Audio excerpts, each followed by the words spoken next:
नमस्कार दोस्तों, welcome back to our YouTube channel logical Bhakt पर। दोस्तों, सबसे पहले मैं चाहता हूं कि आप ये वीडियो देखें। The ministers Jaishankar and Singh, why not condemn Russia's invasion? Wouldn't this best reflect India's foreign policy goals and international standing?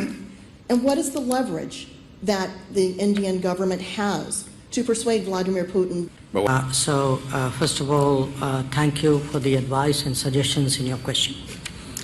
I prefer to do it my way and articulate it my way. And briefly, what those positions state is that we are against the conflict, we are for dialogue and diplomacy, we are for urgent cessation of violence, and we are prepared to contribute in whatever way to these objectives. I noticed you refer to oil purchases.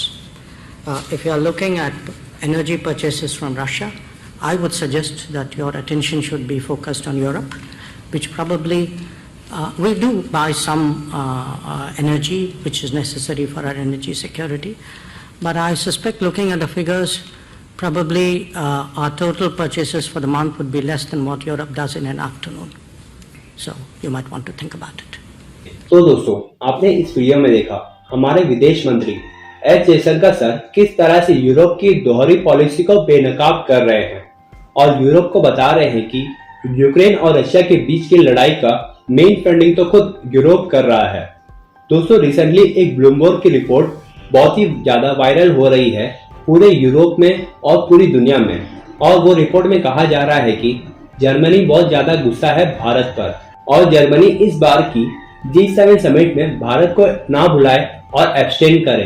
दोस्तों, Bloomberg का ये report काफी हद तक सही भी माना जा रहा है, लेकिन ये भी पॉसिबिलिटी है कि जर्मनी अमेरिका के दबाव में आकर आखिरकार भारत को इस G7 समिट में इनवाइट भी कर दे। दोस्तों, जर्मनी भारत से इसलिए गुस्सा है क्योंकि भारत ने यूरोप की दोगली पॉलिसी को एक्सपोज कर दिया है, वो भी एकदम प्यार से और पोलाइटली। पाकिस्तान के प्राइम मिनिस्टर इमरान खान की तरह जानवरों की तरह अपनी छाती पीटकर नहीं किया। और दोस्तों, इंटरेस्टिंग फैक्ट ये है कि जर्मनी यूरोप का 40% ऑयल एक्सपोर्ट्स रशिया से मंगवाता है। इस बात को दबाने के लिए, अपनी जनता को कायल करने के लिए वे भारत को बलि का बकरा बनाने की सोच रहे हैं। क्योंकि दोस्तों, जर्मनी की जनता में इस बात का दुख पाया जा रहा है कि यूरोप रशिया से तेल खरीदकर यूक्रेन का ही नुकसान कर रहा है, यहाँ तक कि रशिया को यूक्रेन को तबाह करने की फिरौती दे रहा है।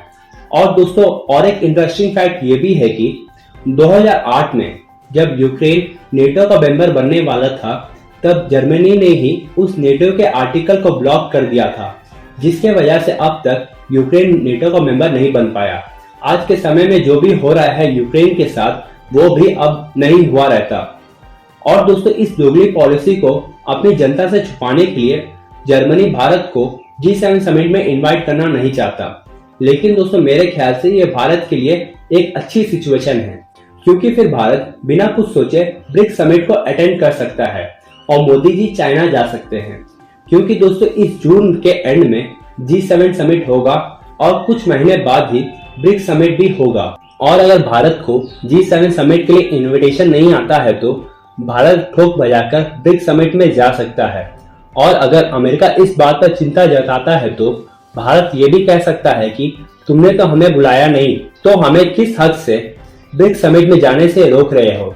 दोस्तों, इस रिपोर्ट में भारत के फॉरेन पॉलिसी में ज्यादा कोई फर्क नहीं आएगा और भारत को दोनों तरफ से विन विन सिचुएशन है। अगर G7 से इनवाइट आता है तो भारत अपनी कंटिन्यूटी को बरकरार रख सकता है, और अगर नहीं आता है तो भारत ब्रिक्स समिट में जा सकता है। तो दोस्तों, इस वीडियो में इतना ही। अगर आपको वीडियो पसंद आता है तो वीडियो को लाइक करें और हमारे चैनल को सब्सक्राइब कर लें। हम दूसरे टॉपिक के साथ आपके पास जल्द ही लौटेंगे।